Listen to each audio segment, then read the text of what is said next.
be vulnerable because our ego's in charge of our public image. Yeah. Mm-hmm. So I'll give you a really good example. My ex and I have a 9-year-old, and back in 2016, she's from South America. She got a call from her mom, and her dad had fallen. He's like 71 years old. He'd fallen, hit his head really bad, had to go to the hospital, was unconscious, blacked out. And a couple days later, her mom called again and convinced her to come home because there was something more serious going on. Mm-hmm. This is in 2016. So my wife at the time and my newborn baby, who was about 6 months old, they go to South America. The day after she gets there, she calls me and she says, I need you to come to Uruguay. Daddy's in bad shape. I said, I can. I've got clients. I've got a business to run. And she's like, okay, just think about it because I don't think he's going to last.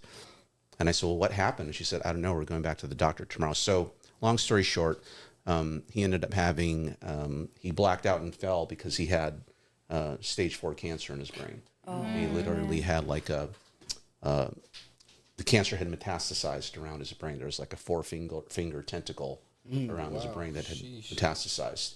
So I get there. My little kid was 6 months old. He was just starting to wave, and he couldn't wave like this, so he waved like this. That was his way of waving. So I get there. I spent a little bit of time with my father-in-law. He obviously is not well at all. And within 3 days of me being there, one night in the middle of the night, my wife and I and our little baby were in bed.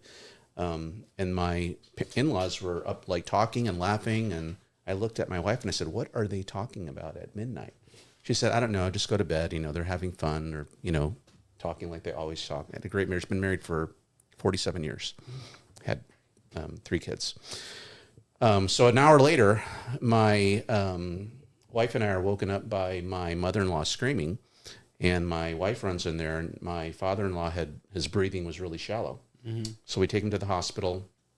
I followed behind in a car, like 5 minutes behind, because I had to pull a car out of the driveway. Get to the hospital, and right away my wife is running up to the car, and she says, "Come." So I run into the operating room, and my father-in-law is like this close to dying, and the craziest thing happened. It gives me goosebumps every time I tell the story. But at one point, my father-in-law raised his hand, and he went like this.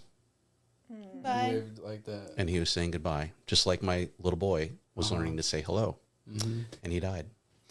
Well, in Uruguay, when somebody dies, they don't remove the organs and all that. You literally, no matter what time it is, within a few hours, they take the body directly to the funeral home, and the wake begins.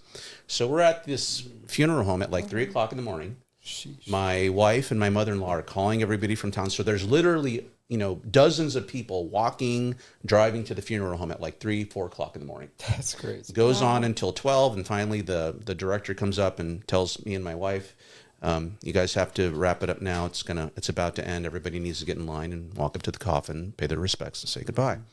So me and my wife are the last ones up at the coffin. And I'm standing about 10 feet away from my wife because I'm holding my little boy.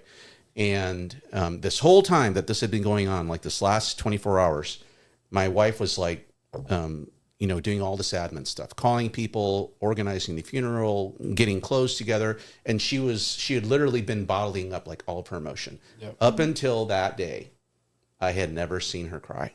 Mm-hmm. So we get up to the coffin, and it's her turn to say goodbye. And she just lets out this huge wailing cry, and the place is completely silent. So you just hear the vibrato of her crying, and she's in Portuguese. She's saying, "Daddy, please don't leave." She hadn't even begun to accept the fact that he is gone, because she's pleading for him at this point. Yeah. Hours later, "Please don't leave. Please don't leave. Please don't go. Please don't leave." And I realized at that point that